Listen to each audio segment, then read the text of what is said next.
Hello, everybody, and welcome back to the Gurren Otaku Council podcast. As always, I'm your host, Ace. And I'm your host, McMillian. And we are back for another week with episode 19. But as always, if you would like to become a council member and join us every week as we discuss all things anime and sometimes manga, then make sure you hit that like and subscribe button, as well as follow us on our social media so you can stay up to date on all things about the council, as well as for any new listeners or watchers out there. Our weekly episode consists of me and McMillian choosing 3 animes from the current anime season and following along with them every week and discussing and reviewing each new episode. The spring 2022 season is coming right around the corner, so we're about to start another new season here. So if you don't want to miss that, then make sure you hit that subscribe button so you can follow us along with us for our spring journey. And with that being said, council is now in session. Let the meeting begin. All right, everybody, welcome back for another week. There was another good week of anime, another good week here. But as always, we're gonna hop straight into some council announcements, everybody, and we got a little lengthy list here, so we'll try to get through this as fast as we can. So I'm gonna get to the big one first. So Attack on Titan, the finale, episode 87, has been delayed. It was supposed to premiere next week on the I should have been ready for this. It's supposed to premiere next week on the 27th, but it is delayed to April the 3rd. So when next Sunday comes, you're wondering why it's Attack on Titan Sunday, but Attack on Titan is not here. It is because it was delayed. So just be aware of that. Don't get your hopes up. It just got delayed by a week. It'll be here on April the 3rd. Mm-hmm. All right. So moving on from that, the JJK Zero movie is now out in theaters. If you have not seen it yet, go see it. It was actually pretty good. Mm-hmm. Me and McMillian have seen it. We do plan on doing a movie review of it. But that when that comes out, we guys will let you know when that's going to be coming out. We got another special episode that we have planned coming out before that. So yes, just be on the lookout for that. Moving on from there, Rent a Girlfriend season 2 was announced. Now, me personally, I have not watched Rent a Girlfriend, but my friend McMillian here has watched it. So McMillian, talk to us. I am not a degenerate. I just thought someone told me it was a funny concept. It was a funny show. If you like comedies, I definitely give it a look. Because it's mostly just about how dumb the main character is for the most part, but it has some endearing quality stuff there that kind of brings it up. So I'm not sure if I'd say I'm 100% looking forward to the second season. I think I might watch it or turn it on after it's done, because that's how I watched the first one. I wasn't keeping up with it weekly, but after it was over, it was enough people talking about it for me to go check it out. So season 2 hopefully might be good. I mean, there was a Rent a Girlfriend meme going around not too long ago. So I guess it's still pretty popular for it to have a trend like that. So yeah. All right. So that's that. Moving on to our next announcement, we have Kokomi Can't Communicate season 2 is scheduled for April 6th. This was pretty fast. If I'm not mistaken, season 1 was just not too long ago, a few months ago. So yeah, season 2 right around the corner. I haven't watched it, but I think maybe you said you read the manga. Yeah, I read majority of it, so I'm pretty sure I'm past where they are currently in the anime. It's a nice little story, comedic, endearing at times, pretty good. I definitely if you're just looking for a slice of life with a bit of comedy to watch, I'd definitely check it out. I'm hoping that Blue Period also gets a season 2 announcement pretty soon, since those were both true Netflix original animes, considering it's the only place you could watch them for both. All right. Speaking of also right around the corner, Spy Family is also right around the corner. The anime is scheduled to premiere on April the 9th. Any thoughts on Spy Family, McMillian? Really good series, really funny, decently action-packed, and also endearing. You might be getting a little bit of my taste here, but hopefully, I think Spy Family is one of the ones we might add for our rotation. Even though I've read a little bit of it, not enough. I feel like that would spoil me talking about it, because it's primarily a comedy anime, so it's not a lot of mystery involved in it. So it's just kind of something you turn on and enjoy. Okay. All right. We also have another anime that's coming right around the corner. Kaguya-sama Love is War season 3 is scheduled for April the 9th. April the 8th. This is also one I have not watched, but if not mistaken, McMillian, you said you've seen season 1 of this. Yes. All the things I said about the last ones can also be applied to this. Excuse me.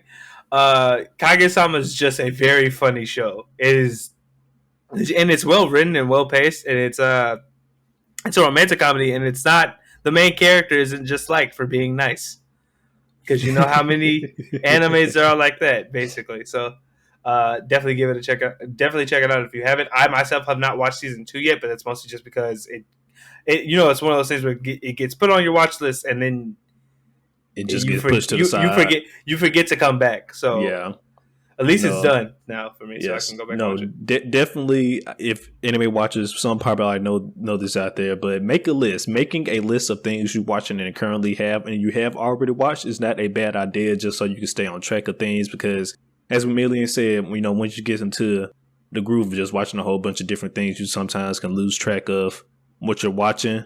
And so, yeah, making a list is not a bad idea. So moving on from there, we got just 3 announcements more right here. Jobless Reincarnation is getting a Eris spin-off manga. Jobless Reincarnation was an isekai that we featured on our fall 2021 lineup. It is definitely a must-watch in our opinion. So if you have not seen Mushoku Tensei Jobless Reincarnation, definitely go give it a watch. But Eris is one of the she's also one part of the main cast, and they're doing a spin-off on her for the manga. Any thoughts on that, McMillian? I'm interested to see what exactly they're going to show, because I'm pretty sure it's going to be a while before whenever Mushoku comes back, it's going to be probably a while before we get to see exactly what she was doing. So I think it'd be an interesting story to like delve into. So I think they chose if they had to make a spinoff, I think that's a good one. All right. Moving on from there, we got another new announcement, actually. So a Tekken Netflix-only anime was announced. This came out of nowhere. Nobody knew, at least, but probably the majority of us did not know this was in the works. But this came out of nowhere, and Netflix is doing a Tekken anime. So, I guess, what are your thoughts on Tekken in general, McMillian? I feel like majority of people may have played Tekken. I myself did a little. It's not my favorite fighting game. My favorite one is Guilty Gear. But it's a good series, and I'm interested to see, I guess, like what story they're gonna tell in it, like who the focus is gonna be. Also, the only thing that kind of throws me off about this is one of Netflix's original animes that are kind of more so CGI than it is traditional animated style. So if you can look past that, hopefully this be good. Like, they have another one like that called Ajin that actually tells a really, really good story. Ajin is actually really good. Yeah, I was about to say it's just unfortunate. Most of it is CG anime. Yeah, but it's a good story though. Yeah, it's a good story though. I didn't know you watched Ajin. We never talked about that. Ajin's good. We never talked about that. we might have to do like a Netflix anime series, something like that. Maybe, maybe some hidden gems. Yes, if you like fighting games, more than likely you have played Tekken at one point or another during your life, because it's basically one of those staple fighting games that's been around for years now. So Tekken, I do enjoy it as well. Me personally, I don't necessarily like buy fighting games like that, but I do enjoy some Tekken though. I do enjoy Tekken. And moving on to our last announcement we have here for today, My Hero Season 6 is scheduled for fall 2022. So, My Hero, Jay McMillian, talk to us. Okay, so how they animated that last arc was disrespectful, but it set up a lot. So I'm hoping that this next season is done to the T, because from what I know loosely, but a war is about to happen based on the shit we saw last season. Yes, so I would agree. They gotta come with it. This is not necessarily a make or break season, but this, in my opinion, this season has the potential to actually put My Hero up into that upper echelon of new gen shonen. Because me personally, I don't think it's the greatest out of the new gen shonens. Like, yes, it is good, but I wouldn't put it like at the top of like all the new gen shonens. But season 6 definitely has that chance to start pushing up the bar, at least in my eyes, because like you mentioned, this is a war. We're finna go to war, and they got to do this right. They have to do this right. They have to do this season right. I'm not sure if this ended good or bad in the manga or not, but regardless, they have to animate this well. Yes, definitely. I feel like. So, and that is the. Oh no! Actually, no. I got one more announcement. I'm sorry. So next week, due to the fact that AOT has been delayed and 86 is now ended, next week weekly episode will only consist of the Case Study of Vanitas. So next week we'll also be doing a double upload and uploading our fall 2021 recommendations as well. So that will be on the way next week as well. Not this week, this whenever you're listening to this, I guess, but the following week after that. Episode 20, basically. When episode 20 comes out is when you'll be seeing the fall 2021 recommendation that same week as well. So with that being said, that is the end of our council announcements, and we're going to hop straight in to our episode for today, everybody. We're going to start with Attack on Titan, going through what we learned in the major events. So, I'm gonna be honest with y'all. This was a boxing episode. Yeah, we was here for one thing and one thing only. Then that was to fuck shit up.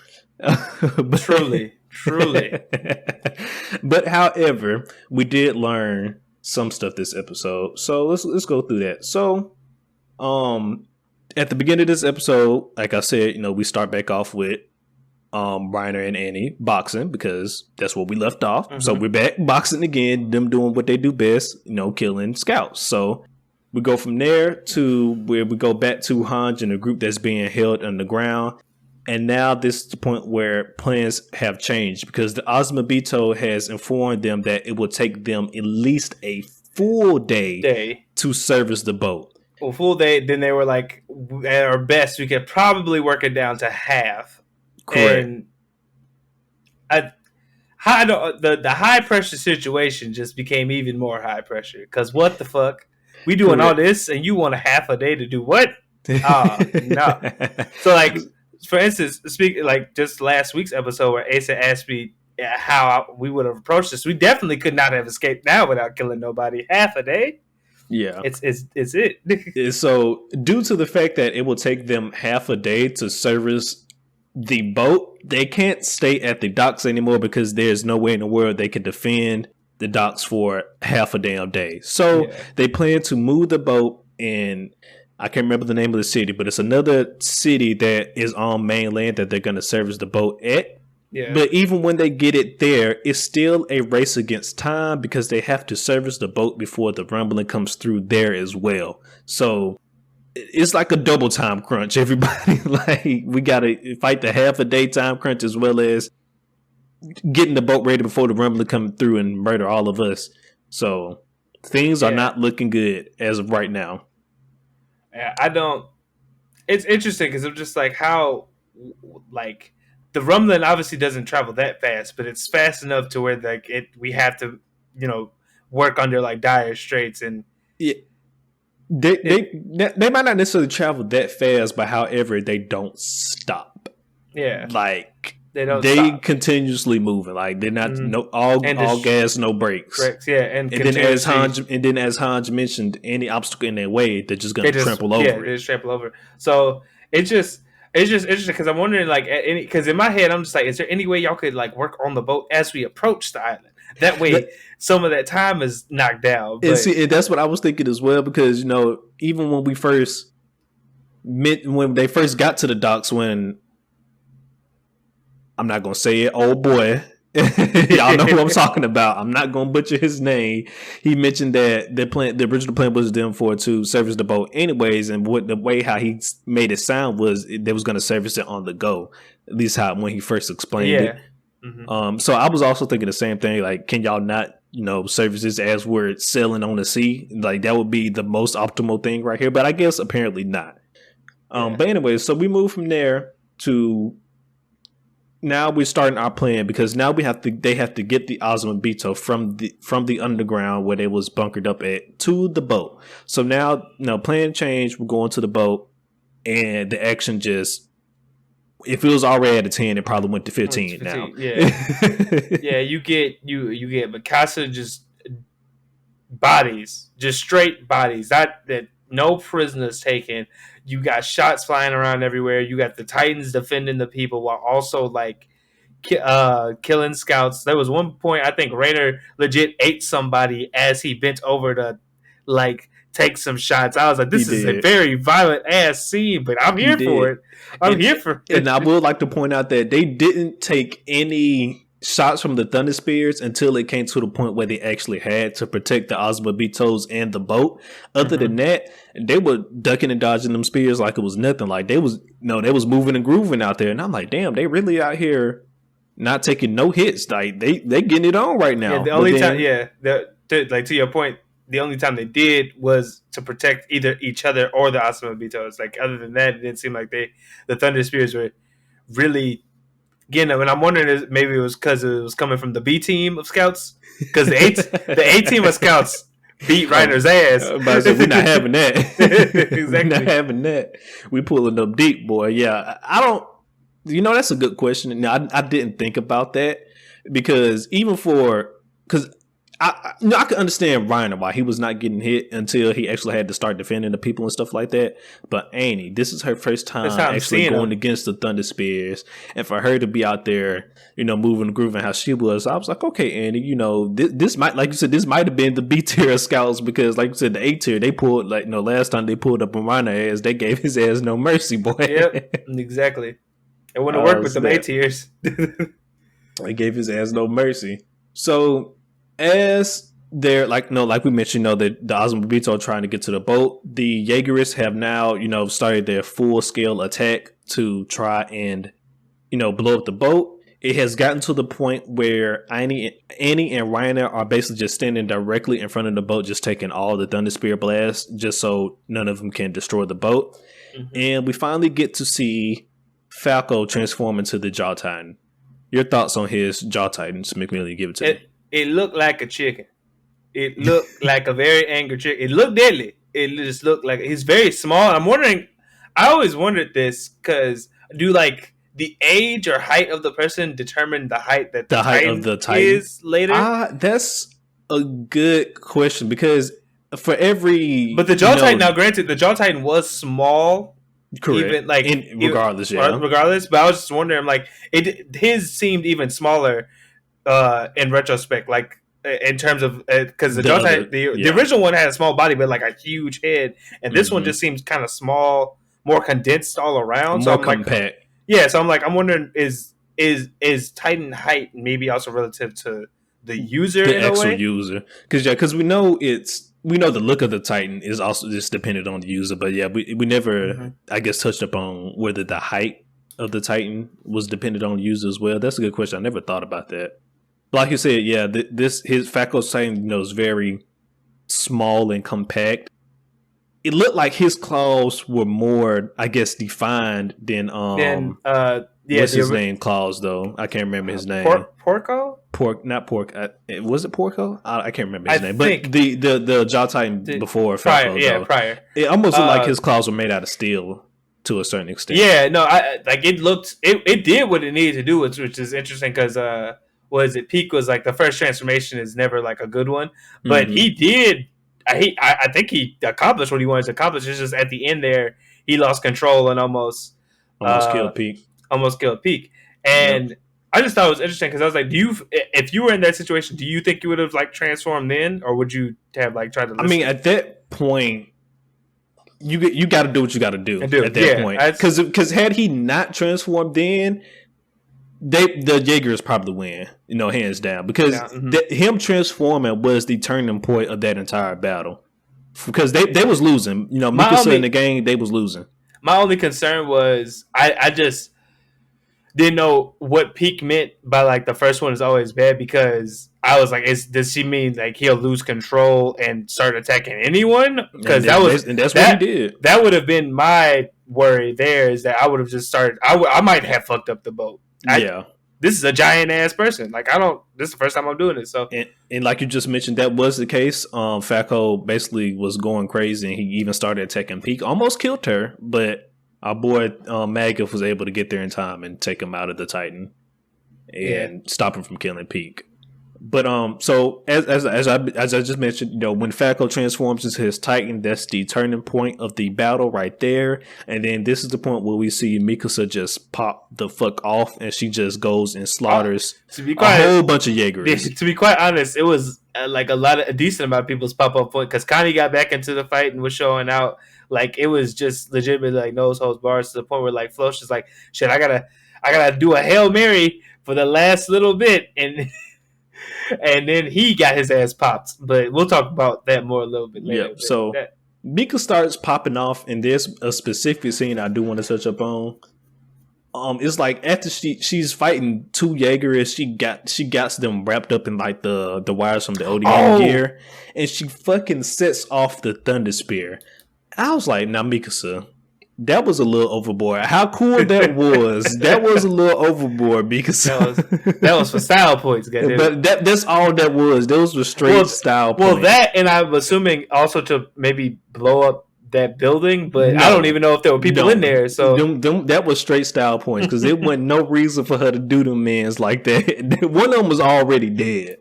One of them was dead. Were they both dead? Technically, I think she stabbed. Because she stabbed him in the chest. Yeah, so they technically might have been both dead. Yeah, that was uncalled for. It was cool, but she out here styling on these boys, ladies and gentlemen. 110%. And then so we move from seeing Mikasa just utterly style on these folks to where Flo's tries to make a last attempt at blowing up the boat. So basically, everybody comes together and tries to stop Flo. We see Connie hop in, then you see Hans hop in, and then, I'm not mistaken, we also saw Jean pop in for a hot second. Mm-hmm. But everybody came. They tried to stop Flo, but right before Flo could get a clean shot on the boat, everybody's favorite shooter, Gabby, came through everybody. Motherfucker, don't miss. She don't miss. Say what you want about Gabriella, but that motherfucker 3 for 3 right now. And if you count that Titan, she 4 for 4. Hey, it's over with. hey, listen, I don't me personally, I don't see how you don't count the Titan as well. So we just gonna say she 4 for 4 right now. 4 for 4. Wendy's, everybody 4 for 4 deal. Come get it. She not playing. I still don't like her. She came into my favorite Grace son because she got because she got rid of Flo's. Just because she got rid of Flo's, I was like, okay, Gab, you might be all right. You might be all right. You might be okay. It took a long time, but you might be okay. I consider it. I'll think about it. Like, I'll at least take you off the shit list. You're not on the good list, but I'll at least take you off the shit list now with that one, Gabby. Mm-hmm. I'll give you that one. So yeah, FaZe Gabby came through everybody. She sniped Flo's right out the air. Flo's did get the shot off, but from him being shot by Gabby, of course, it was not a direct hit, and he missed, and the boat is still good. So yeah, Gabby came to the rescue. Moving on to there towards the end of the episode now. Everybody finally gets on the boat, but General Magath decides to stay back. And the decision, his reasoning was because at first he said he's going to hold the rear. We didn't know what the hell that meant until a few minutes later, we discovered that there was actually another boat at the dock as well that the Jaegers could have used to easily pursue the group and, hunt them down. So he stayed back to actually go to the boat and blow it up. But however, surprise alert, Shadis, is that his name? Yeah. Shadis. Keith Shadis, however you want to pronounce it. Keith, he popped up, and he's also helping the Magath go on this, exploit of going to blow up the boat. Note, Keith was also the one who blew up the train reinforcements that was coming to help the Jaegerists. How did he do it? We don't know, but he blew up nonetheless, he blew up the boat and he destroyed the train. So moving on from there, we see Keith and Shadis in the engine room, the boiler room of I don't think it was the engine room. I think it was the artillery room because I believe all of the things inside those were like warheads, like shots. Okay, yeah. So, but they was in some room, but anyways, and they was, Keith's plan. General Mega's plan was basically just blow up the gunpowder. Therefore, like I said, I think it was artillery room, which therefore would set off a chain reaction, and therefore blowing up the boat. We had a nice little touching moment between Shadis and Magath, where they both came to a realization like, we know we're gonna die here, but we're doing this for the better good of the world. Shadis mentioned that, so we also got the confirmation that the person that was in the castle that saw Armin and Mikasa group leave the city, that was indeed Shadis. We theorized that, and we was correct. So it was indeed him. And when he saw them leave, he felt moved about their plan. He was like, if the youngest can do it, then why can't I? So he went into action. Everybody, he got he caught up, blew up the train, and now he's here, giving his final words, if you will, along with Magath. And then we also got a little redemption moment with Magath as well, where he mentions, he was wrong for not listening to his conscience, and using these kids to go destroy the wall and stuff, and just basically being bad because a bad guy because he was using childs as soldiers, and that's never good in any war. Yeah.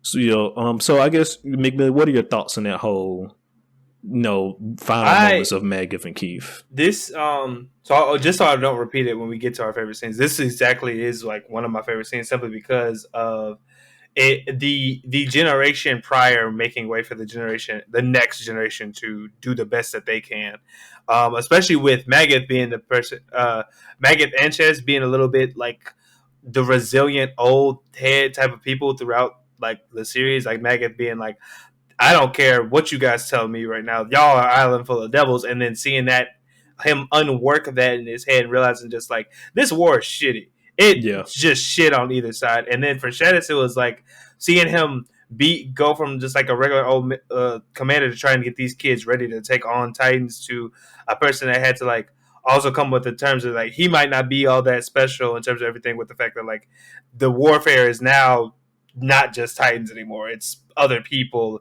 and maybe he might not have been as big as a part and setting up for the future generations as he thought, but he now is like, fuck all that, I gotta make sure my students can execute and make sure that we still have a future after this. So it was just a really powerful scene, I felt like, in terms of everything. I agree. As much as I did not like the general because he was talking a lot of shit. But I don't think his final moments necessarily fully redeemed him, but it was a good starting point. You know what I mean? And so it was nice to see that he didn't go out still being a dick. Definitely. I do think like a big thing of it. It was like the sacrifice of the whole situation was more of just like really showed that at the end of the day, what is wrong is just this war in general, and that this needs to stop. Correct. Regardless of like what beliefs he had prior, he made the right decision, I felt like, and the fact that he gave himself up for a greater cause. Correct. So, Keith and Magath, they said their final words, and Magath, he blew up the gunpowder, and like I said, it caused a chain reaction and caused the boat to blow up. So, he like McMillian just said, he gave his life up for a good cause. And now we transition into the final scene of the episode, which is actually after the end credits of the episode, where we see the gang all come together on the boat, and they're all talking about how Theo, which is also Theo Magath, that's his full name, he gave up his life not for his country, because he knew his country, it was too late to save his country, but he gave up his life to save everybody else that he never gotten a chance to see, everybody else in the world. So he risked his life for the rest of the people in the world because Hans mentioned that it's too late for Liberal and Marlian. By the time we get there, they're going to be gone. So, it's sad that that's the case, that they couldn't save Liberal and Marlian, but I mean, it is what it is. And then, of course, we got at the end, Annie got to ask her famous question that she asked Mikasa 2 episodes ago. When it comes down to it, will you be able to kill Eren? And that's what I want to touch upon right here, right now, McMillian. Do you think, not only necessarily Mikasa, but just the gang that's not the Marlians, do you think they will actually have the courage to kill Eren? If it comes down to it. For the Armin and Mikasa are the only 2 holdouts, I feel like after everything Connie had to do, there's no way he's just gonna turn back and So not. you think Connie ready? I think Kanye ready. I think John is ready. I know Han's ready. Hans, yeah. Levi can't really fight, but yes. All the people, but it's Mikasa and Armin. I feel like there's hold up because like if I was to put myself in either one of their shoes, but I'll just do Armin because it's probably like the closest one I could be in real life because I ain't about to fall in love with Aaron. Having to kill your best friend from jump like your day one is almost an impossible task to ask anybody. Regardless, because the thing is, and like especially if they were cool with you up till just this one incident, because that's how it was that they were fine up until this moment. How fast could you really rationalize having to do that to a person like that? That was basically your family. I don't think I could. Well, I don't say it'd be very hard. Like I'm about to say, even in the face of world genocide. Yeah, no, I was about to say like that's why I was stopping myself. And I was like, I don't. It's not that I don't think I could. It's more of just like I don't know if I think I could do it, but I'd be very damaged afterwards. Like I don't know. No, I'd be on the other side of that. So I understand Mikasa and Armin's hesitation. This is legitimately like a family member, and in some cases, some people see their best friends as closer than family. So I'm not upset that they legit are silent anytime they ask this question because you're asking them to basically kill a part of their world. Like this person has always been with them, and now they have to. Granted, the stakes are dire, and it's what's needed to be done. I feel like everybody understands that now, but that's something that doesn't go over easy. I feel like with anybody. So no, I agree 100%. You know, it can't be an easy decision, but I mean, at the end of the day, I think if it does come to it, I think they'll come around to it because you know, even for the fact that Annie mentioned how she she's just tired of fighting.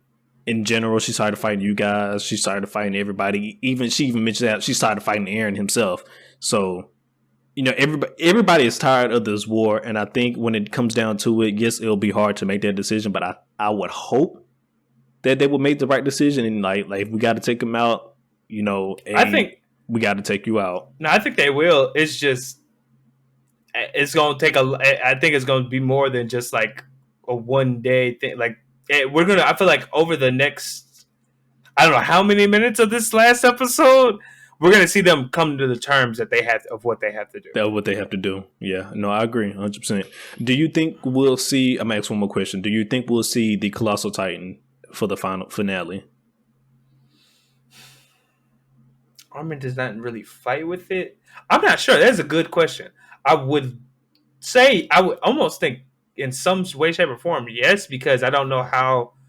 Considering the founding Titan looked like it was just as big as one of the Colossal Titans, I don't know how else they would like maybe make it hold its steel. I don't know, but I feel like a good part of their strategy should include the Colossal Titan. So I'm gonna say, yeah, we there's a good chance I will probably see it one more time before everything before the end. No, I agree because that's the same thing I was thinking. If they had to like immobilize him in some way. Your best bet would be with the Colossal Titan. So I'm assuming as well that we'll get to see him for the finale, and like you said, in some form or fashion. Like you got this thing, you got to use him somehow. You got to use him somehow. If not, what would have been the point of having him? You know what I mean? So got to use him somehow. But with that being said. That is end of the what we learned / major event section, and we know the last episode is upon us, everybody. But we're gonna move on to our next section, what we disliked about this episode.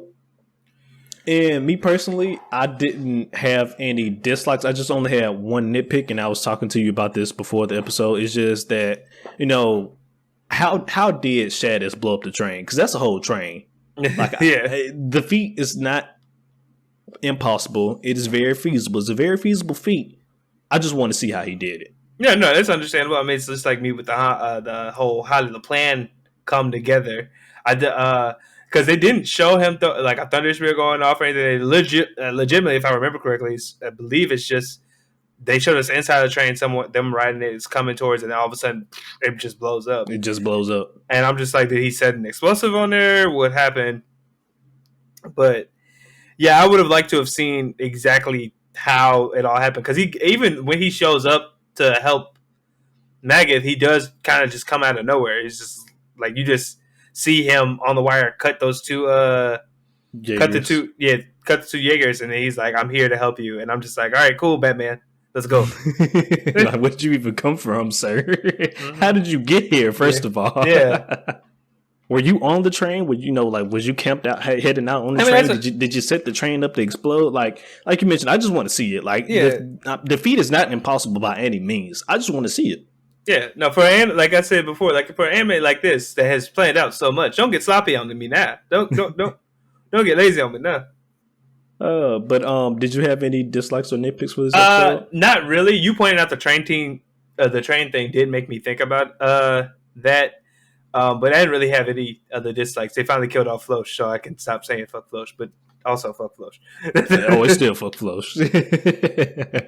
Well, all right. So that's the end of that. We're going to hop on to our next section, our favorite scenes. So I'll let you start this one off, McMillian. Favorite scenes. So specifically, I believe everybody who probably laid eyes on this episode loved Mikasa popping the fuck off. I did as well. But instead of, recapping the whole entire episode, there's one specific part in the little, like, everybody fighting to get the Azumabitos to the ship where Mikasa and Jean, their thoughts sync up, and they're like, if we hesitate, we're dead. And they both pull off some, like, really nice kill shots. It was I just thought it was a really good scene, especially considering they had to re-steel themselves to kill more people than they thought they would, because they legitimately thought they wouldn't have to. They knew they were going to have to fight. I just don't think they figured they were going to have to kill everybody at that station, because that's legitimately what happened. No, yeah, I agree. Yeah. No, Mikasa popped off so much. Like I said, she got some style points in. So yep. Crazy. One of my favorite scenes is you already knew this was coming when my boy Floch finally got taken down. Gabby got to redeem herself in my eyes. Like I said, I took her off my shit list. She 4 for 4. She don't miss.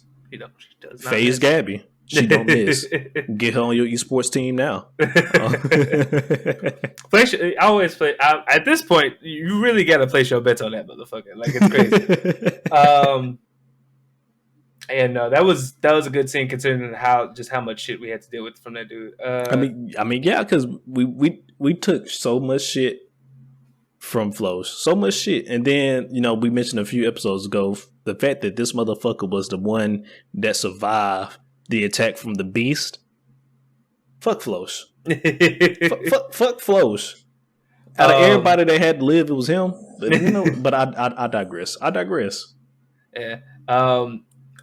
Just my last little favorite scene. We talked about it a little bit, so we don't have to get too much deep into it. But Annie admitting like that she just wanted the fighting to be over, I just thought was good, because I feel like within these last episodes, it's just good to see the characters still understanding what they're trying to do here. And it's just the fighting needs to end regardless, even after we beat Eren. Shit, there does not need to be another war. Like, it's gotta just end here. It gotta end here, or or the cycle would just continue.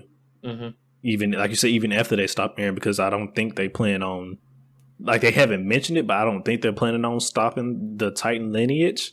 So, with that being said, the fight will just continue on. And what would have been the point of this? Like, if we're just gonna continue fighting shit, we might as well would have just let Eren, destroy the world. You know what I mean? So, I agree with that as well. But moving on from that, last section here, we're just going to go ahead and rate this bad boy. Stop all that. So, Attack on Titan, episode 86. Give it to me. What is your rating for this episode? So, I gave this one an 8. Mostly because of the action. Well, not mostly because of the action, but a good amount of part because this is a really nice episode to look at. But also, we got heavy subject matter, and we pushed the plot forward with the whole having to get the Azumabitos out, Magath and Keith deciding to sacrifice themselves for their students for the future, so that they have a good chance of stopping Eren. And then the whole just ramification of like, we just killed a majority of the people we were allies with to get this shit done. And regardless of what's happening and if we might be able to save everybody we want to, this got to end. Like, I thought that was a really good note to leave the episode out on. Attack on Titan still doing really well. Trying to see how this last episode time frame, because it's got to be at least like an hour and a half, because there's just so much shit you gotta, like, they gotta catch up and then defeat him. So yeah. But before we go too deep into that, I gave it an 8 as well. Basically everything you just mentioned. The action was great this episode. Attack on Titan always does good with their action segments. As well as for the fact that I mentioned it earlier, but Floch finally got his ass taken down. Happy to see that motherfucker go. And we also got, a small redemption from General Mangiff. Like I said, I don't think it fully redeemed him, but like I mentioned before, it was nice to see him not go out like a dick. He did something good to end his life. Something that basically probably would have been the turning point of them saving the world. So, he didn't die in vain. At least hopefully he did die in vain. We don't know just yet. And yeah, and it's just and we got the very very last scene is just setting up for the the finale. We are tired of all this fighting. This has to end now, one way or another. Mm-hmm.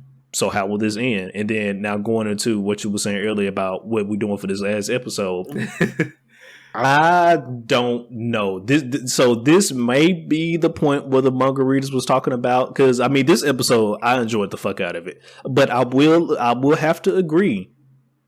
What the fuck are we gonna do for this next episode? Like, we not only do we have to still deal with the Founding Titan, like that whole situation there, but then we have to have a resolution after that.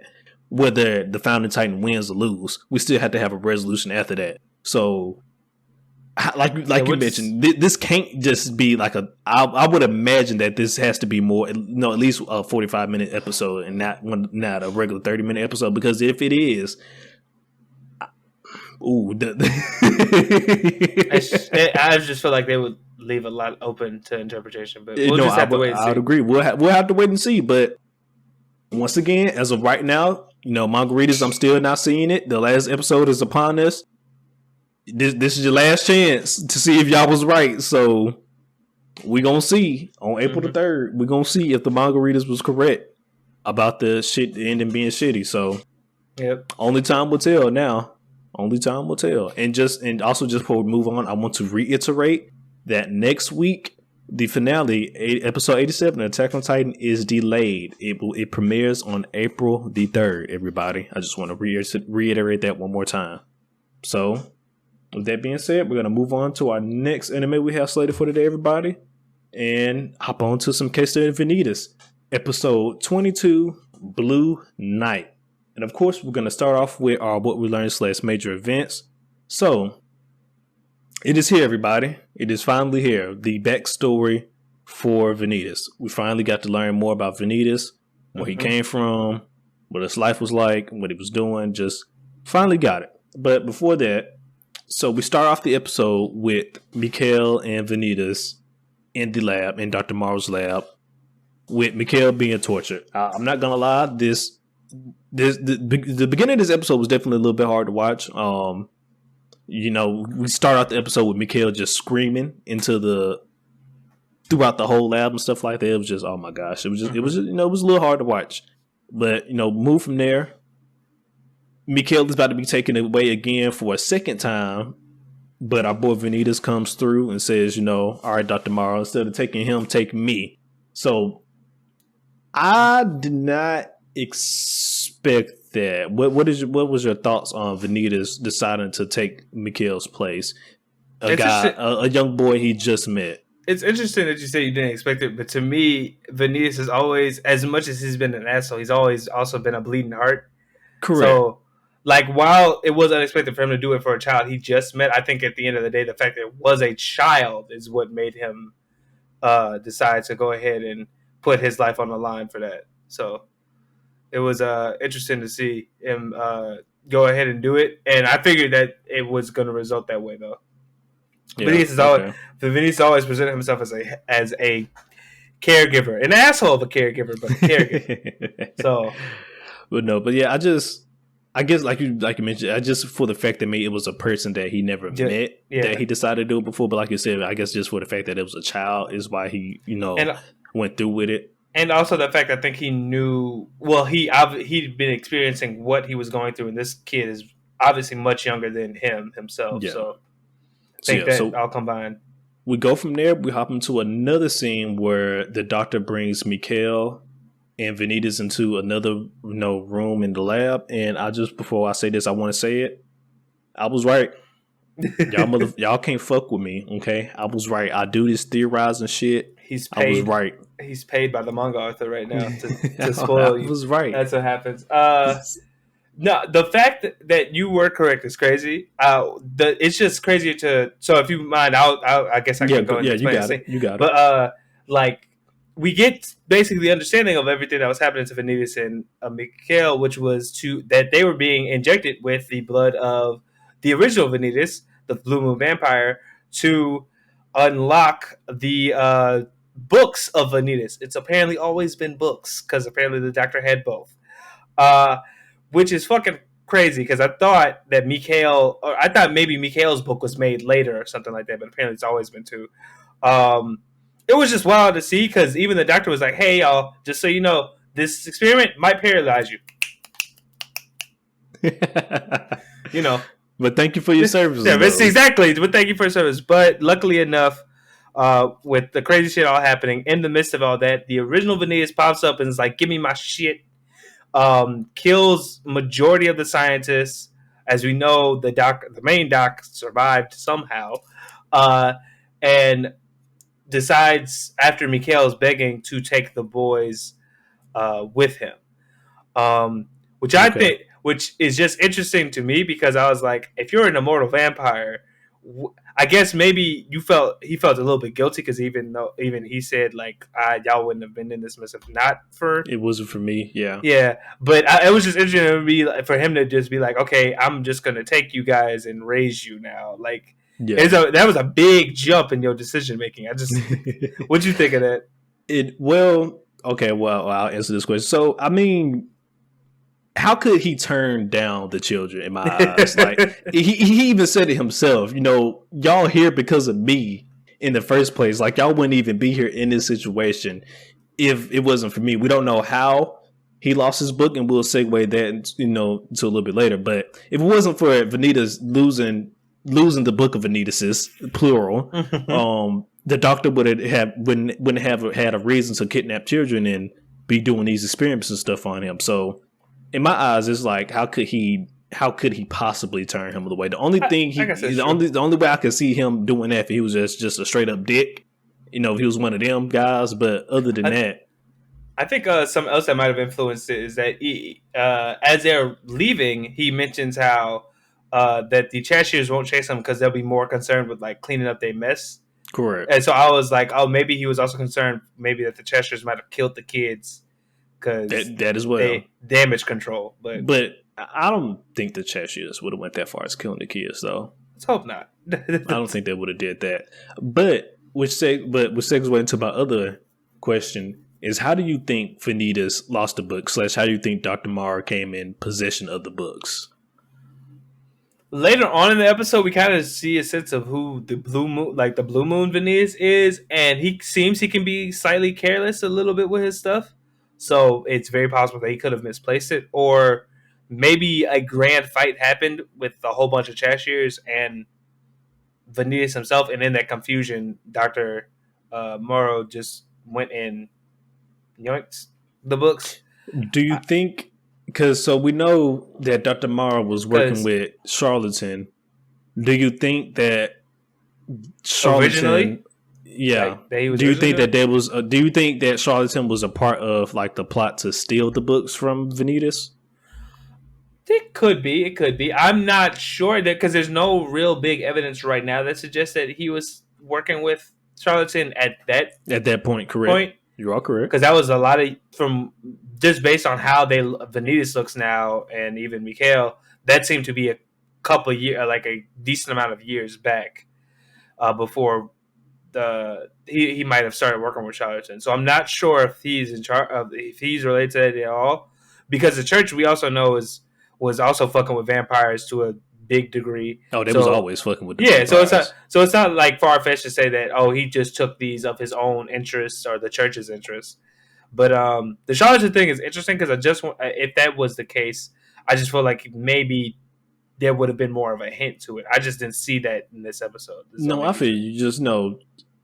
I, I would assume that maybe at one point, whether it's at the end of the season or when we get season 2, that he explains how he came in contact with the book, because that's a big that's a big thing. Like, how did you come in contact with the books? Like what happened? What did you have to do to actually get these books? Oh yeah, definitely. It definitely will be, I think, a plot point at some point, but we'll just have to wait and see.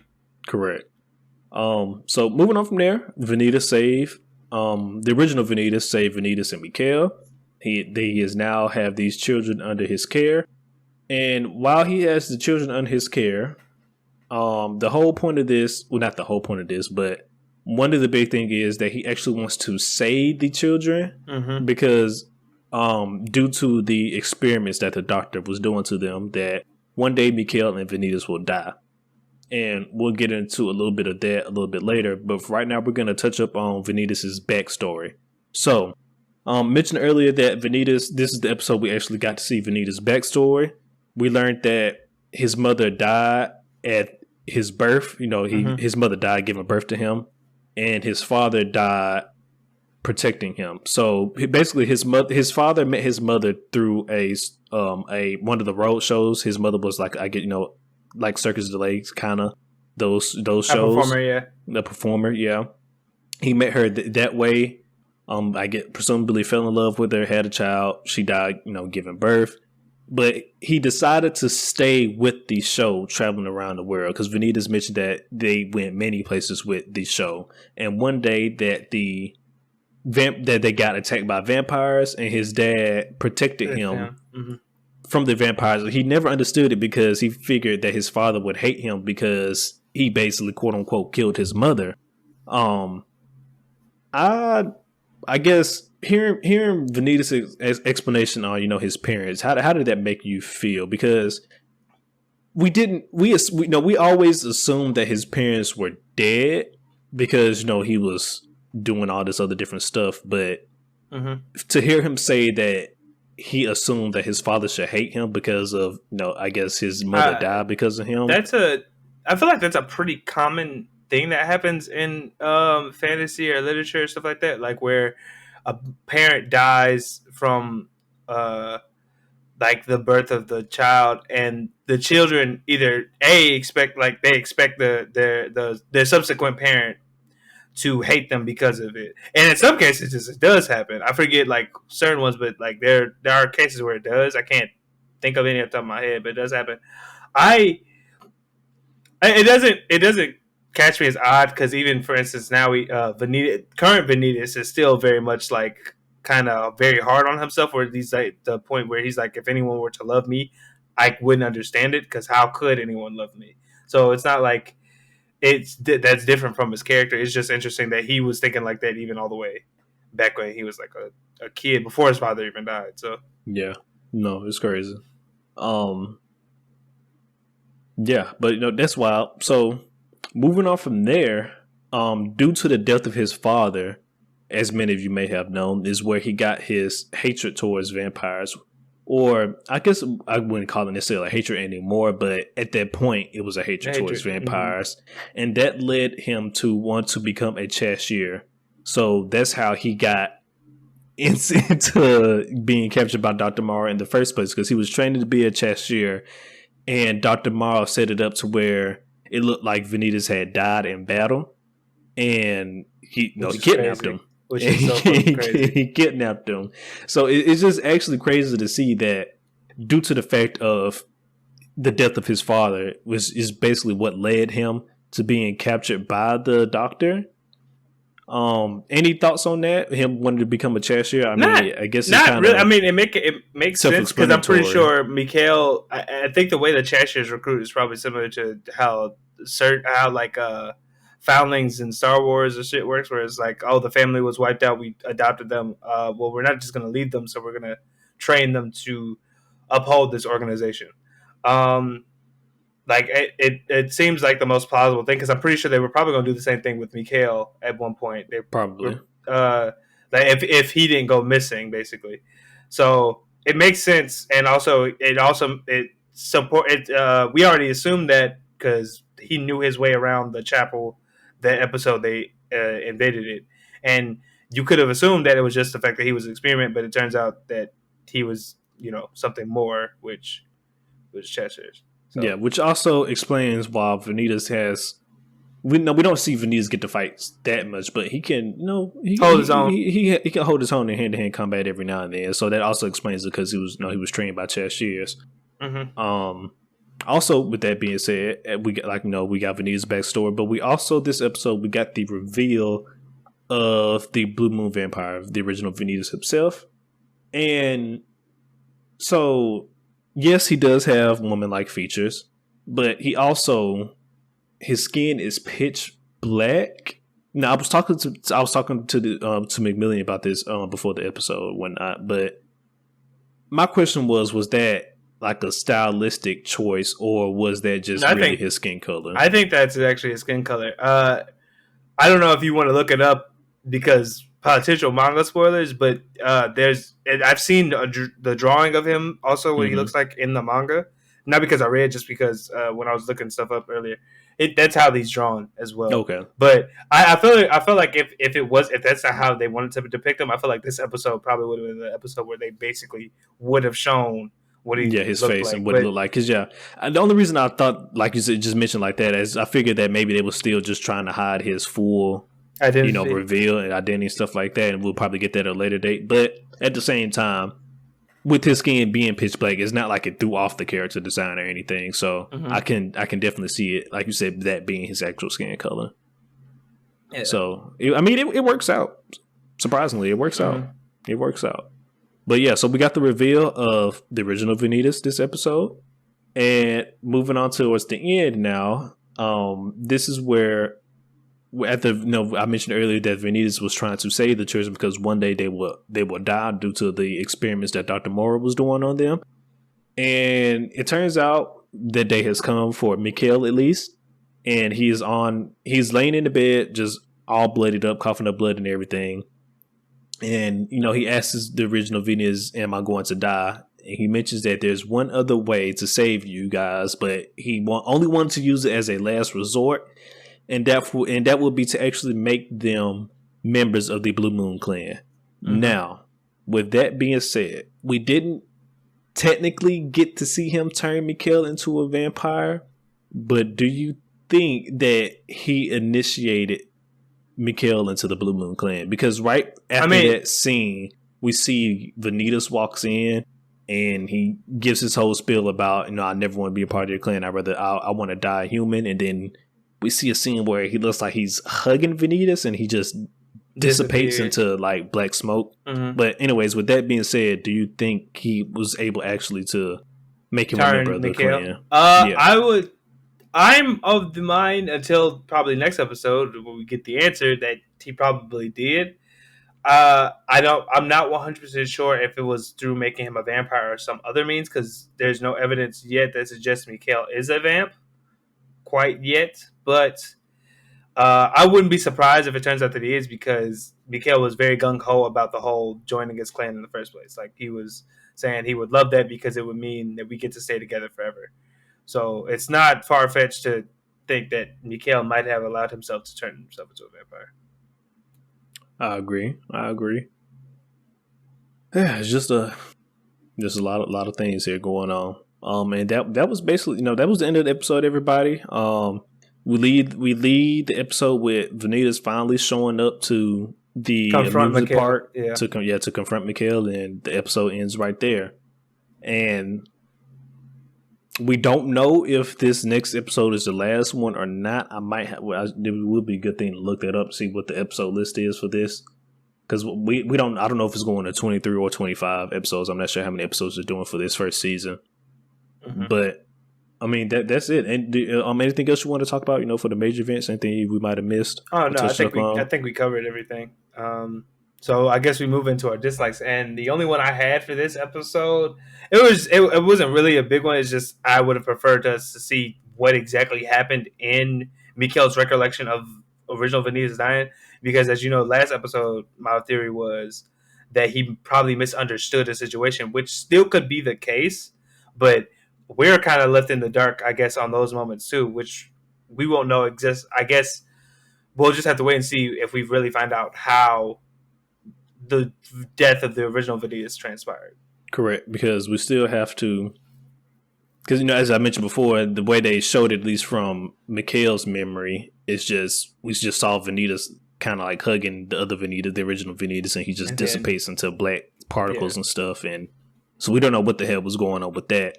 But we also have to deal with the fact that yes, Vanitas may be here now, but Mikhail still has control of what's her name, Dominique, and he already told Noe what he got to do to to save her. So, next episode might be some shit where Vanitas had to go ahead and not Vanitas, Noe might have to go ahead and box up Vanitas real quick in order to drink his blood and see what the hell going on. Maybe because I don't think Mikhail's playing about killing Dom. So no, I don't think he fit me either. Like he looked like he came here with a purpose, and he's gonna accomplish that purpose one way or another.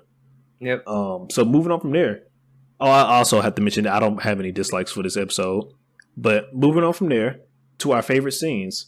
Talk to me, McMillian. Favorite scenes. So they only have two really for this episode. One, Vanitas, the original Vanitas attempting to make his new family food. It was obviously done by a man who had never had to eat anything a day in his life because it was just black sludge. It was it was just comical. It was good-hearted. I feel like in an anime where we get to see a lot of comedic moments from Vanitas, but like this was just a not just comedy. It was just like a good-hearted type of nature of just like we're a family scene, especially because our Vanitas ends up snapping on the original Vanitas and ends up having to make food and stuff later. So it was a good moment. I felt like for the episode. Yeah, no, that was a good, nice, heartwarming moment from being traumatized from the first few minutes of this episode. Yep. And then even being kind of let down by Vanitas' backstory because he got a sad backstory. So it was nice that there was some nice, heartfelt, warming comedy section somewhere in this episode. It wasn't just all sadness and depression this episode. Yep. No, I agree. The other one I had is just at the beginning, the reveal that there were two books all along, because whoever made the fairy tale about Vanitas, you fucked up because you forgot to mention it's the books. The books of Vanitas, and not the book. I feel you on that. No, I'm gonna piggyback on that. That's also my favorite scene. But basically, when Vanitas, the original Vanitas, basically comes crashing down through the ceiling and fucks everything up, and it basically just confirms that what we've been thinking this whole time. The whole reason why he was there to begin with was because he somehow, one way or another, he lost the books and he came to get them back. And we, the rest is history. He took Vanitas and Mikhail with him, and we are where we are today now because of that. The journey. Yep, we're on the journey now. But yeah, so it's definitely gonna be interesting to see how the hell he actually lost those books. Definitely. I hope they just don't leave it up to memory. I'm also wondering, do they do different things? Like, do they contain different information? That's a good question. That is a good question. I didn't think about that because what would be the reason of having two books? Like you said, do they do two different things, or is there two books just because we wanted two books? Because the thing that worries me right now is that the book that Arvinis has could be for healing, while the one Mikhail has is for cursing. Could for curses. Yeah, you know what? That's a good idea. That's a good idea right there. So I didn't think about that. A yin and yang situation going on because early in the series we have all these vampires that are like scared of the Book of Vanitas because they're like, oh, that's how he curses people, but we haven't seen ours do it, and we've just been thinking, oh, because he's a good person. But could it also be? It could be the case because he doesn't have the book that can curse people. Exactly. That could be the case right there. Yeah. Damn. Okay, I see you, McMillian. Okay, got us out here thinking today. So everybody here thinking today. we'll just have to wait and see as the series continues. But I guess we can go I into agree. ratings now. See, So for this episode, it was the same basically. It's the same. I'm giving it basically the same rating I gave it for the Attack on Titan one. This is 8 to me because it just information dump. Like we got probably answers to questions we've been waiting on for a very long time, I agree. such as like how the boys came to be brothers, what the whole experiments involving the doctor were since like the inception, since we saw him, and just a little bit more insight on the death of the original Vanitas and like why it happened the way it did. So, I'm very excited to see what's happening moving forward. I agree 100%. Like you just said, information dumped this episode. We finally got to see Vanitas' backstory. That's what we've been waiting to see probably since the beginning of the series now. So that was nice. We finally got that, as well as even though we did get his backstory, one thing we did not get to learn today was what is Vanitas' original name. Mm-hmm. So that's something that's still in the dark. We did not get to learn that today. That may be something we learn if it comes to the case where Noe does suck the blood of Vanitas. That may be something we learn then. What's his original name? Then, like you said, we basically got to see how he got to where he's kind of where he's at today. Basically, the events that led up until his life. His parents dying, him going to the Cheshires, therefore getting caught by the doctor. It gave us everything. What more could you want from this episode? In my opinion, I'll also give it an 8. A very, very, very solid 8. Mm-hmm. And then, we finally got the reveal of the original Vanitas. That's something we've been waiting on for a while as well. Yeah, for a decent amount of time. So, a lot of stuff happened this episode, and it was pretty good. So, yeah, a lot of stuff happened. But, like I mentioned earlier, I'm not sure what episode this the Vanitas ends on. I'll have to do some research on that and come back to that with y'all next week. So, we're just not sitting here ending prematurely and anything like that. But, only time will tell, and we're moving on. We're coming to the end of the series, everybody. Well, hopefully not the end of the series, the end of the season, because hopefully there's a season 2. Oh, yeah. And we'll just see how they end this season and what they set up for the next season to what they leave us to imagination, what they leave us to theorize and stuff on, because that's basically what it's been every episode with this. They leave us with different stuff to theorize on. They come back with the next episode. Okay, here's the answer to this question. Yeah. But now here's more questions. Go think about that for a while. Just put that right there. Just leave it on the shelf. And they did the same thing with this episode. I expected nothing less with Case Study Of Vanitas. But we're gonna move on from that, and we're gonna head on to our last anime we have for the day. And it's everybody's favorite time. It's time for 86, everybody. Whew. 86, episode 23. Handler 1. Handle a motherfucking 1. All right. So this is the finale. I want to go ahead and say this as well. So this was the finale of 86. I've been seeing stuff online about that. We don't know if we're going to get a season 2 or something like that. Like this may have been one of those animes where they do it for the promotion, like of the light novels and stuff like that. I hope that is not the case. Mm-hmm. And I hope that we do get a season 2. If it is the case that this was just promotion for the light novel, then this will be one book I will actually start reading, because y'all not finna do me like this. Y'all not finna do me like this. Y'all not finna get me hooked on this story and just snatch it away from me. No sir, no ma'am. But now, not only that, I just even if season 2 comes out, even if that's what y'all decide to do, and this was promotion, I'll still buy it if season 2 comes out. I swear, right here, just give me season 2, okay? Don't hold me hostage like this. No, they cannot do this to us. But like I said, we did not get a season 2 announcement. But every season 2 doesn't get announced all the time as soon as the series ends. But it's either the 1 year anniversary or some type of festival is coming up here soon for 86. So hopefully we'll get a season 2 announcement at that point in time. Then at least that's what I'm hoping.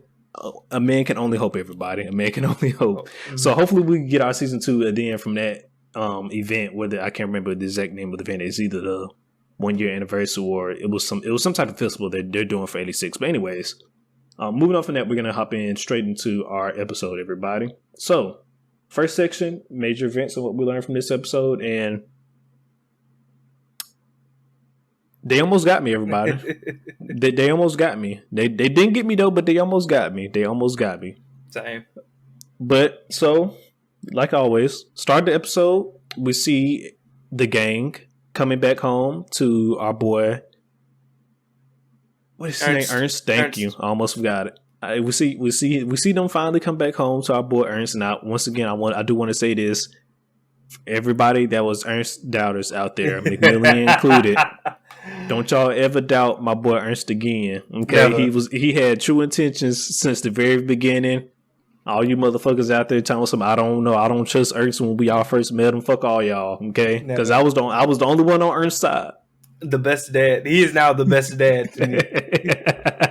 I was on his side. But anyways, they come home and it's their version of Christmas now inside the anime, and Ernst has gifts for everybody. It's basically just a gift to where all their hobbies that we got to see them enjoying when they first got to the Confederacy. Mm-hmm. And then we go from there to where we actually start to see them doing those hobbies that they first got to the Confederacy once again. And basically, they no longer, if you remember when they originally did, there was like a pain in most of their eyes when they were kind of going through the hobbies that they were doing or like learning the things that they were doing. And that pain or sense is no longer there. Like it's very obvious that after they complete this mission, they understand that what they're trying to do moving forward, and that they can actually enjoy themselves as people as well as like being a soldier. So correct. That, like you said, they finally made the connection where we've been through a lot. Yes, we can still be soldiers, but we can also enjoy some downtime and stuff like this. Our life doesn't have to be all about battling all the time. We can take a break every now and then and just enjoy life. Which was all, it was a nice touch to see. So yeah, just in case you guys don't remember their hobbies, Anju, she loves baking. Theo, he loves drawing. Our girl Karina, she loves shopping. Our boy Shin, he loves reading books in his spare time. And then Raiden, he just loves working. To support his family. to support his family. He just loves working. But so we move on from there from Christmas time to where we get to one of the next major events of this episode, and this is one of the points where they almost got me, everybody. Shin comes to pay his respect to our boy Eugene. And I made a tweet about this, but still to this day I have not gotten over Eugene's death. They snatched my boy away from me too fast. It's not the fact that he died, it's how he died. They did not have to do me like that. They set that thing up perfectly. Because you normally can see the death flags coming, but I still to this day feel like they just snuck that in there real swift.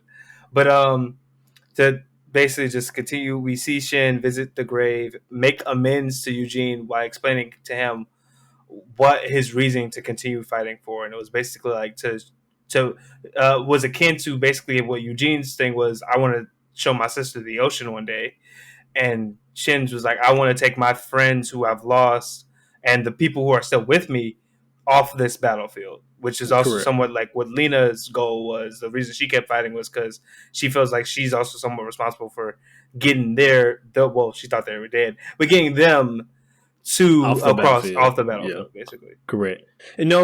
When he first mentioned it, I was like, damn, like you just mentioned, I was like, damn, that's kind of the same reasoning that Lena's want to do. Did he kind of come to that realization after having that conversation with her, which I'm pretty sure he did.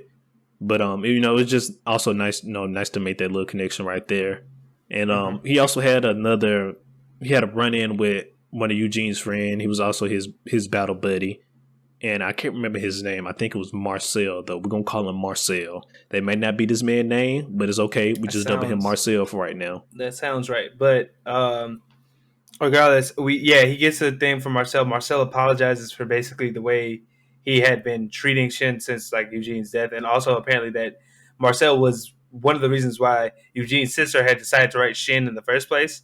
You bitch. Which I was like, damn, why would you have a child do this? Like it's one thing to have resentment for a guy, but to have somebody's sister like that lost a brother to write hate mails to another guy when she's already mourning the loss of her brother, that's kind of fucked up.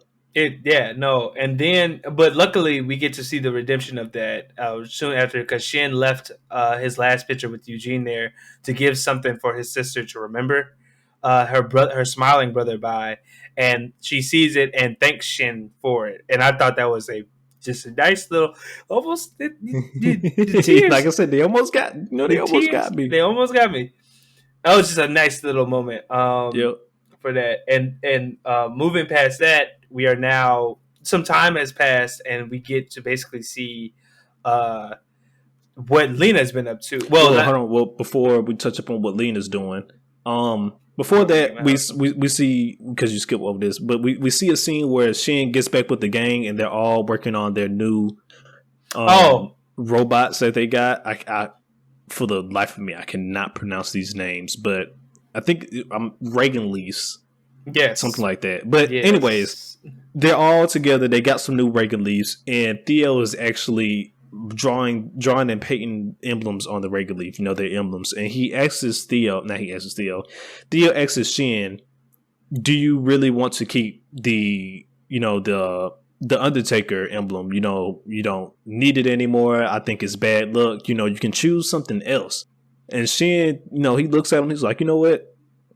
I feel where you're coming from, but it can't be bad luck because I've had it all this time and we're still here. And push come to shove, I'm the Reaper. That's basically how that conversation ended. I am the Reaper. It was like, well, all right. And what I really enjoyed about that part specifically is that even Shin used to think the Reaper name was terrible. Like he obviously didn't like it, but he felt like it was a necessity. This time I felt like it almost was different. It was like where he was kind of the way he was interpreting it now is more of like, I'm the person that's going to carry us to the end of this. I'm going to do what needs to be done to get us past where we are right now. So because before this scene, I'm sorry, go ahead and finish. Oh no, I was just saying, like, I was just going to basically just drive that point home. But go ahead. Yeah, because I'm about to say, because piggybacking on what you were just saying about Shin, because right before this scene, we see him going to the 86 Memorial and actually dropping off his brother's emblem in the same box where all the other 86's emblems are, and he come to the realization that he's been carrying his brother around him for this long time. He was like, I finally come to the point where I no longer need you. I can sit you, lay you down to rest and move forward with my life. Mm-hmm. Which also I think helped him come to the make the decision of him still wanting to be the Reaper, because like he mentioned, like he already mentioned it. It can't be bad luck. He had it this entire time, so and it got him to this point. It's got us this far. So why change it up now? Just go ahead and slap that bad boy back on there. Let's keep it pushing. Mm-hmm. And then now we transition to Lena, and now I'm passing it over to you, McMillian. Yeah, so we finally get back to the Republic of San Magnolia. And basically Lena, we don't get to see what she's been doing all the time, but we did find out that the Republic had basically been surviving on their own for 2 months before they met up with the GI Federacy in the last episode. Lena basically explains that she has decided to work with the GI Federacy to go and reclaim the land that they lost in San Magnolia to like the far outside of the city, and that she'll going to be heading a basically special unit. Not only that, but we also see that the San Magnolia people are currently, they're alive. They're not thriving, but they're alive, and they're dealing. They're dealing with the fact that the GI Federacy isn't treating them that well, but they're making it through. I mean, at this point, you got to make do with what you got to do. The Republic is gone. Everybody, it is gone. The Legion ran through. Like we saw him run through, but they ran through. Like, and the people really should be counting their blessings that another country is trying to help them out. But exactly. Moving from there, we also get to see like Lena and her friend Annette basically find out that they are both going to the GI Federacy to help in different ways. Lena being a commander of the special unit, and Annette being a helping them with officer. Yeah, with the tech. And we get a nice little scene of Annette being like, they got spearhead processors. The only way they could do this is if they had Republic technology. And then you see Lena drawing the dots like, are my niggas alive? Is the goons alive? And it was just a nice little moment. But like later on that day, there's even more stuff. Like she meets with one of the GI Federacy people, starts connecting the dots with this list she gets of the people that are going to be in her unit. She gets to go to the memorial herself, and then basically it's just a timeline of events that basically go all the way up until we get the perfect reunion that I've probably ever seen within anime. Where Lena ends up talking to the gang, and she's just like, "I'm myself. It's nice to meet you guys for the first time." And Shin is like, he just cracks a smile, and he's like, "This isn't the first time we've met." And he starts saying his name fully and like what he's been doing, and Lena's eyes just get wider and wider until she realizes, "Oh, these are it's everybody. It's y'all. Well, not everybody, because we lost some folks along the way. But it's the people that she was able to, that she last heard from her platoon, and she just can't help but cry and everything like that. And the whole gang just gives their own like little introduction. They almost got me at that point too. I couldn't ask for anything to be perfect, because not only that, but the cat survived too that they had, and she brought it with it. It was beautiful, honestly. Yeah, it was beautiful. I've been debating with myself, was this more beautiful than the last episode? Because I don't know, last episode was poetic. That was what was happening was poetic. But as I said, I think, and I stand by this even so, because I think this was a better reunion. It wasn't the right time, but this time was the right time. No, last time would have been great for shock factor, but this was it. I could not have asked for a better reunion. Granted, I wanted it last episode. I get it. I understand it. But this was, I feel like, the definitive way of how it should have happened. Because it was all of them, but also Shin himself stood out and got to say, I'm not going to fully agree with you on that note, but I see where you're coming from. But I'm not going to fully agree with you. As long as you understand what I'm saying. I just feel I see where you're coming from, but I still, I'm just, last episode, everything was just set up perfectly. Shin finna do his great face reveal. Man, boy, get out of here. I mean, hey, I get it. But I think this one hit hard for me. Just hit harder because it wasn't just Shin; it was all of them. It was all of them. And Shin even got to stand out on his own in stark contrast, where he was like, "I'm the commander of this unit. I'm also the Reaper." And the dots started connecting for her. She got the whole pearl tear face on the mention of Shin. So it was just a good time all around. No, 100%. I think moving on from there's no more scenes to discuss, so we can talk about what we disliked on this episode. Unless you got something, a few more scenes, but we can touch upon them in favorite scenes and stuff like that. So yes, moving on to dislikes. Nothing. Listen, nothing. I don't have a damn thing. Only thing. What more could you ask for? The only thing that I said, and I said this to Ace, and I stand by it. The only thing I disliked, it is a scene that it's missing. And it's the fact that it doesn't say 86 will return for season 2. That was it. That was all it was. That would have definitely been nice, but no. I ain't got a goddamn thing. Not one. What is there to complain about this episode? I don't know. If you do have a dislike in this episode, please let me know in the comments, because I want to hear it. I just talk to me. Talk to me. I want to hear it. What about this that you did not like? Yeah. Talk to us. So moving on from that, everybody's favorite section, our favorite scenes.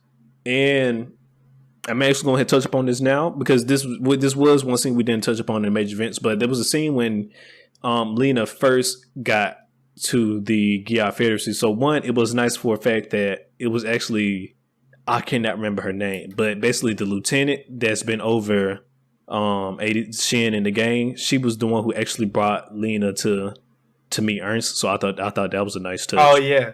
But immediately after that, Ernst takes Lena to the 86 memorial, and she just fully breaks down and just almost loses it. But not only that, but she drops her box right next to Shin's box. Yeah. So yeah, it was great. It was so fun. And what's so funny to me is I thought what I thought was cool was, because that box that she had was basically Shin's box of etched out parts of the mechs, basically all the people that he had to say goodbye to. Mm-hmm. But she kept a hold, even though she thought that they might have been dead, she kept a hold of their 4-5 little drawings.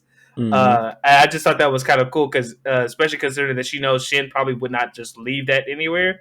So it was just a good thing of recognition that she was like, okay, this must mean that they're still out there.